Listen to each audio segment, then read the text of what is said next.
के साथ।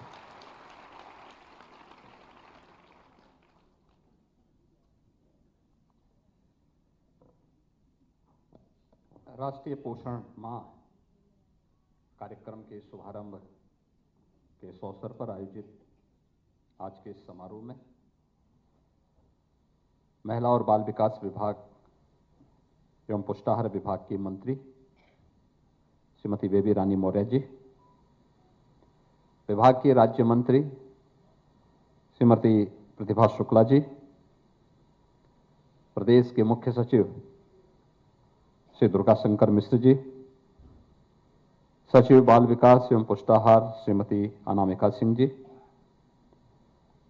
आज के इस कार्यक्रम में उपस्थित विभाग के सभी अधिकारीगण, प्रदेश के अलग अलग जनपदों से यहां पर उपस्थित इस पूरे मिशन को सक्षम स्तर तक पहुंचाने के वाहक के रूप में उपस्थित आंगनबाड़ी से जुड़ी हुई सभी बहनें और उपस्थित भाइयों बहनों, मुझे प्रसन्नता है कि विगत 5 वर्ष से आदरणीय प्रधानमंत्री जी की प्रेरणा और उनके मार्गदर्शन में पूरे देश के अंदर पोषण माह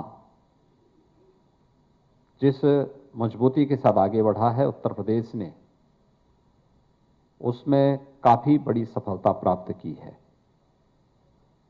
और इसलिए पोषण माह प्रारंभ होने के इस अवसर पर मैं विभाग को धन्यवाद देते हुए प्रदेश के उन सभी गर्भवती महिलाओं को, धात्री महिलाओं को, किशोरी कन्याओं को और उन सभी बच्चों को जिन्हें इस योजना का लाभ मिल रहा है और जिन्हें हम जागरूकता के माध्यम से इन सभी योजनाओं को जोड़ने में सफल होंगे, उन सबको इस अवसर पर मैं हृदय से बधाई देता हूं, अपनी शुभकामनाएं देता हूं।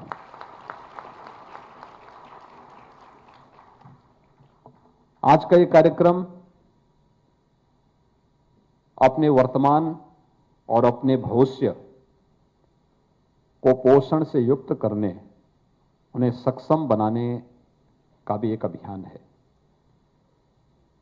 अगर मां स्वस्थ होगी तो स्वाभाविक रूप से वर्तमान स्वस्थ होगा। किशोरी कन्या या कोई बालक कुपोषण से मुक्त होकर से सुपोषित होगा तो हमारा बचपन स्वस्थ होने के साथ ही समाज और राष्ट्र भी स्वस्थ और सशक्तता के उस लक्ष्य को प्राप्त करने की ओर अग्रसर होगा। और इसलिए विगत 5 वर्ष से उत्तर प्रदेश ने पूरी प्रतिबद्धता के साथ एक मिशन मोड पर इसे लेकर के पोषण माह को पूरी मजबूती के साथ आगे बढ़ाने का कार्य किया। इसके माध्यम से अनेक रोचक तथ्य हम सबके सामने आए हैं और आज विभाग तो इस दिशा में तेजी के साथ आगे बढ़ा है। आज यहां पर आपने देखा होगा कि कैसे तकनीक के साथ जुड़ करके हम लोग अधिक से अधिक लोगों तक, अधिक से अधिक माताओं तक, अधिक से अधिक किशोरी कन्याओं तक, बच्चों तक पहुंच करके शासन की योजनाओं का लाभ उन तक पहुंचाने का कार्य कर रहे हैं। मुझे देख करके आज संतुष्टि हुई कि यहां पर 700 आंगनबाड़ी केंद्रों का लोकार्पण भी और शिलान्यास का भी कार्यक्रम संपन्न हुआ है। विगत 5 वर्ष के अंदर प्रदेश के अंदर तो 1,89,000 आंगनबाड़ी केंद्र हैं, जिनमें से बहुत सारे ऐसे थे जब 2017 में हम लोग आए थे जिनके पास अपना भवन नहीं था, किराए के भवन पे चलते थे। उन सभी को चिन्हित करते हुए 21,700 से अधिक आंगनबाड़ी केंद्रों के अपने पक्के भवन बनाए गए और आज उनमें से 700 ऐसे हैं जिनमें 199 का शिलान्यास और 501 का आंगनबाड़ी केंद्र का लोकार्पण का कार्यक्रम भी यहां पर संपन्न हुआ है। यानी आंगनबाड़ी केंद्र, जब मैं जनपद के भ्रमण में कहीं जाता हूं तो मेरा प्रयास होता है कि मैं 2 जगह जरूर जाऊं। एक किसी स्वास्थ्य केंद्र के निरीक्षण में, दूसरा आंगनबाड़ी और बेसिक शिक्षा परिषद के किसी स्कूल में। क्योंकि मेरा मानना है कि ये 2, शिक्षा और स्वास्थ्य, किसी भी समाज की 2 बुनियादी आवश्यकताएं हैं और समाज की आधारशिला भी यहीं से खड़ी हो सकती है। अच्छी और उत्तम शिक्षा एक बच्चे के सुनहरे भविष्य के साथ साथ समाज और राष्ट्र की नींव को मजबूत करने का भी एक आधार बनता है। और उस दिशा में जो प्रयास हुए हैं, कोरोना कालखंड के कारण हमारी जो गति थी थोड़ा बाधित हुई, अन्यथा अब तक हम लोग सभी आंगनबाड़ी केंद्रों को प्री प्राइमरी के रूप में इन्हें आगे बढ़ाने की दिशा में तेजी के साथ आगे बढ़ चुके थे। लेकिन मैं जहां भी जाता हूं, मुझे बहुत अच्छा लगता है जब उन भोले भाले बच्चों के साथ आंगनबाड़ी से जुड़ी हुई बहनें उन्हें रोचक तरीके से अक्षर ज्ञान कराती हुई दिखाई देती हैं।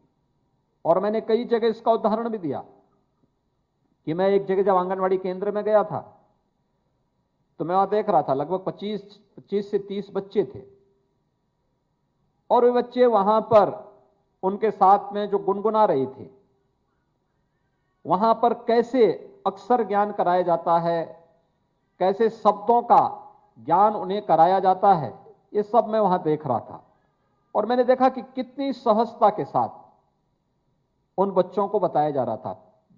मैं उसके बाद अपने आप को रोक नहीं पाया। मैंने जैसे ही उन लोगों ने मुझे देखा तो मैं उनसे गया वहां पर। मैंने 2-3 बच्चों से पूछा, मैंने कहा क्या तुमने सीखा, मुझे बताओ तो लो। अब आप सोचिए 3 से 5 वर्ष तक के बच्चे कितनी सहजता के साथ वहां पे बोल रहे थे। उन्होंने मुझे मेरे सामने यानी जो कुछ उनको बताया जा रहा था उसको उन्होंने वहां पर बोलना भी प्रारंभ किया। ये चीजें दिखाती हैं कि हम अपने बचपन को जब उद्धरण के माध्यम से कुछ रोचक जानकारी देने का प्रयास करते हैं तो उसके उदाहरण भी हम सबके सामने होते हैं, और उन बच्चों की वो नींव मजबूत होती है जो शिक्षा के क्षेत्र में उन्हें आगे बढ़ने के लिए प्रेरित करती है। आंगनबाड़ी केंद्रों के आज 700 ऐसे केंद्रों का शिलान्यास और लोकार्पण का कार्यक्रम भी यहां पर संपन्न हुआ है। पोषण मैनुअल से संबंधित पुस्तिका सक्षम का विमोचन का कार्यक्रम भी यहां पर संपन्न हुआ है। और विगत 5 वर्ष के अंदर इस दिशा में क्या प्रयास हुए हैं, सशक्त आंगनबाड़ी, इस पुस्तिका का विमोचन भी हुआ है। मैं चाहूंगा कि ये पुस्तिका विभाग के मंत्री और विभाग के सचिव हर आंगनबाड़ी केंद्र में इनको जरूर पहुंचाने का कार्य करें। जितने भी 1,89,000 जितने भी हमारी आंगनबाड़ी केंद्र हैं, हर जगह ये पहुंचे। इसके साथ ही तकनीक का उपयोग करते हुए आंगनबाड़ी केंद्रों के लिए उनके पर्यवेक्षण से संबंधित जो मोबाइल ऐप है सहयोग, आज उसका भी लॉन्च यहां पर किया गया है। बच्चों के लिए 3 से 5-6 वर्ष के तक के बच्चों के लिए बाल पिटारा मोबाइल ऐप का यहां पर अभी उसके भी लॉन्च किया गया है। और ऐसे ही दुलार नाम से भी एक कार्यक्रम यहां पर उसका भी आज शुभारंभ हुआ है। यानी इतने सारे कार्यक्रम पोषण माह में हम एक साथ यहां पर आगे बढ़ा रहे हैं। परिणाम क्या है? ये हमारे लिए जब 2017 में मैं आया था, मुख्यमंत्री बना था, तो उस समय मेरे सामने सबसे बड़ी चुनौती थी कि जब नेशनल फैमिली हेल्थ सर्वे होते थे तो इस सर्वे में यूपी देश की आबादी का सबसे बड़ा राज्य है, लेकिन सर्वे में यूपी सबसे फिसड्डी राज्यों में होता था। और आज मुझे बताते हुए प्रसन्नता है, विगत 5 वर्ष के अंदर किए गए परिश्रम का परिणाम क्या है कि एनीमिया में अगर आप देखेंगे तो नेशनल एवरेज से भी उत्तर प्रदेश का अच्छा हुआ है। यानी खून की जो कमी की शिकायतें होती थी, आज उससे उभरने में उत्तर प्रदेश सफल हुआ है और काफी तेजी के साथ हमने अपनी गति को आगे बढ़ाया है। शिशु मृत्यु दर और मातृ मृत्यु दर काफी हद तक नियंत्रित करने और नेशनल एवरेज के आसपास हम लोग पहुंच रहे हैं। ये चीजें दिखाती हैं कि हमारी दिशा सही है, हम सही दिशा में प्रयास कर रहे हैं और उसे और तेजी के साथ आगे बढ़ाने के लिए ही हम लोगों ने जो मकड़ जाल था पोषण मिशन के साथ जुड़ा हुआ, उसको विकेंद्रित करते हुए 60,000 से अधिक महिला स्वयंसेवी समूह से जुड़ी हुई बहनों को इसके साथ जोड़ा है। लोगों के लिए कौतूहल और आश्चर्य का विषय था। मैं तो देख के ताज्जुब करता था कि जो लोग शराब बेचते थे वे लोग पोषण का पोषाहार भी बेच रहे हैं। तो मुझे ताज्जुब होता था कि भाई ये तो इस शराब बेचने वाले लोग इस मामले में क्या काम करेंगे। हमने कहा नहीं, ईमानदारी के साथ इस कार्य को कोई कर सकता है तो ये बहनें कर सकती हैं जो वास्तव में जिनके मन में ये भाव हो।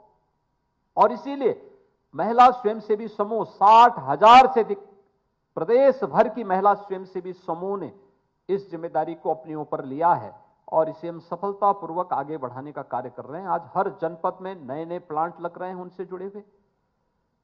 क्वालिटी का फूड और पोषाहार हर एक स्तर पर पहुंचाने की कार्रवाई को किया जा रहा है। हमने थर्ड पार्टी इसकी मॉनिटरिंग की व्यवस्था भी की है और आज इस सफलतापूर्वक आगे बढ़ रहा है। और मैं मान सकता हूं कि सबसे बड़ी आबादी का राज्य, भले ही तमाम प्रकार की चुनौतियां हमारे सामने क्यों न रही हों, लेकिन उस सब के बावजूद हम लोग जब इस दिशा में सामूहिक रूप से आगे बढ़े हैं तो वह बहुत सफलता की एक नई कहानी हम सब के सामने कहने जा रही है और इस दिशा में अभी और अच्छे प्रयास को आगे बढ़ाने की आवश्यकता है। जो मुझे बताया गया कि 1,70,00,000 बच्चे हैं जो आंगनबाड़ी केंद्रों के माध्यम से अपने भविष्य की नींव को मजबूत करते हैं। यानी दुनिया के अंदर बहुत सारे देशों की इतनी आबादी नहीं होगी, देश के अंदर बहुत सारे राज्यों की इतनी आबादी नहीं जितने हमारे पास आंगनबाड़ी केंद्रों में बच्चे हैं। और इसलिए इन बच्चों को देश के एक अच्छी जवानी देश के सामने आए, देश के सामने एक सक्षम बचपन से सक्षम जवानी आए, प्रतिभावान नौजवान हमारे सामने मिले, उसकी नींव को मजबूत करने की जिम्मेदारी आप सबकी है। और इसलिए उस नींव को मजबूत करने की इस जिम्मेदारी को आज इस पोषण माह के माध्यम से आगे बढ़ाने के इस कार्यक्रम को हमें आगे बढ़ाना है। हम आभारी हैं अपने आदरणीय प्रधानमंत्री जी के, जिनकी प्रेरणा से ये कार्यक्रम एक नेशनल प्रोग्राम का हिस्सा बना है। और हम आभारी हैं प्रदेश की अपनी राज्यपाल महोदय का भी, जिन्होंने आंगनबाड़ी केंद्रों को गोद लेने की कार्रवाई को सफलतापूर्वक आगे बढ़ाया है। और मैं विभाग से भी कहूंगा 1,89,000 आंगनबाड़ी केंद्र, इन सभी को हमारा प्रयास होना चाहिए। हर आंगनबाड़ी केंद्र जनप्रतिनिधि, शासकीय अधिकारीगण, प्रशासन के अधिकारीगण, पुलिस के अधिकारियों को, शिक्षा विभाग के अधिकारियों को और समाज के सक्षम तबके को हम गोद दें और वहां की बुनियादी सुविधाओं को उसके साथ जोड़ करके बच्चों के लिए, वहां पर जो बच्चे आते हैं उन बच्चों के लिए जो अच्छे कार्यक्रम चल रहे हैं, मैंने देखा है उनके लिए खिलौने आते हैं, 24 प्रकार की वे आइटम उन बच्चों के लिए मिलती हैं जिनके माध्यम से उनका मनोरंजन भी होता है और ज्ञानवर्धन भी होता है। ये सभी उनके साथ एक साथ जुड़ती हैं। दूसरा, मैं आंगनबाड़ी बहनों से एक बात और कहूंगा, कोविड के दौरान आपके कार्य को सबने सराहा। घर घर जाकर के एएनएम और आशा बहनों के साथ मिलकर के जिस तरीके के कार्यक्रम के साथ जुड़ी थी उसकी सबने सराहना की थी। आज हमारी जिम्मेदारी बनती है कि हम इन सभी कार्यक्रमों को आगे बढ़ाने में तो अपना योगदान दें ही, साथ साथ जो भी कार्य हम कर रहे हैं उसको मोबाइल से अपलोड करने की भी आदत हमें डालनी पड़ेगी और शासकीय स्तर पर, जनपद ब्लॉक खंड स्तर पर, शासन के स्तर पर, जनपद स्तर पर और फिर शासन स्तर पर इसकी नियमित मॉनिटरिंग अगर होगी तो हमारे यहां जब भी डाटा में हमेशा हम कभी कभी पिछड़ते इसलिए हैं क्योंकि समय पे अपलोड ना होने के कारण, और उसके कारण कभी कभी हमारे डाटा अच्छे होने के बावजूद भी, यानी हमारे परिणाम अच्छे होने के बावजूद भी डाटा में हम पिछड़ जाते हैं। तो हर एक चीज को अपलोड करने की आदत डालना, हर आंगनवाड़ी केंद्र को गोद में लेकर के उन आंगनवाड़ी केंद्रों को सक्षम बनाने में हम बहुत बड़ी भूमिका का निर्वहन कर सकते हैं। यह देश को बनाने का एक अभियान है और इसलिए प्रधानमंत्री जी ने राष्ट्रीय अभियान के रूप में पोषण माह को भी लिया है, क्योंकि देश का बचपन और देश का वर्तमान अगर सुरक्षित है तो देश का भविष्य भी सुरक्षित है, इसमें कोई संदेह नहीं होना चाहिए। और इसमें धात्री महिलाएं, किशोरी कन्याएं और जो बच्चे इस अभियान के साथ जुड़े हुए हैं, इस कार्यक्रम के हिस्से हैं, इन सबको अगर आप जोड़ेंगे तो ये वर्तमान और भविष्य दोनों को सुरक्षित रखने का एक अभियान है। इस पवित्र अभियान के साथ जुड़ करके हम सब भारत के भविष्य को स्वस्थ और सक्षम बनाने में अपना योगदान दें। मैं इस पूरे अभियान के प्रति अपनी शुभकामनाएं देता हूं और विश्वास व्यक्त करता हूं कि यह अभियान अपनी एक नई गति के साथ जब भी नेशनल हेल्थ फैमिली सर्वे होते हैं, उन सर्वे के माध्यम से उत्तर प्रदेश के जो आंकड़े होंगे वह हर सर्वे में उत्तरोत्तर उसमें और भी सुधार होकर के हम लोग नेशनल एवरेज से भी अच्छी स्थिति प्राप्त करने में सफल होंगे। इस पूरे कार्यक्रम के प्रति मेरी शुभकामनाएं। धन्यवाद। जय हिंद। बहुत बहुत धन्यवाद माननीय, आपके प्रेरणादायी उद्बोधन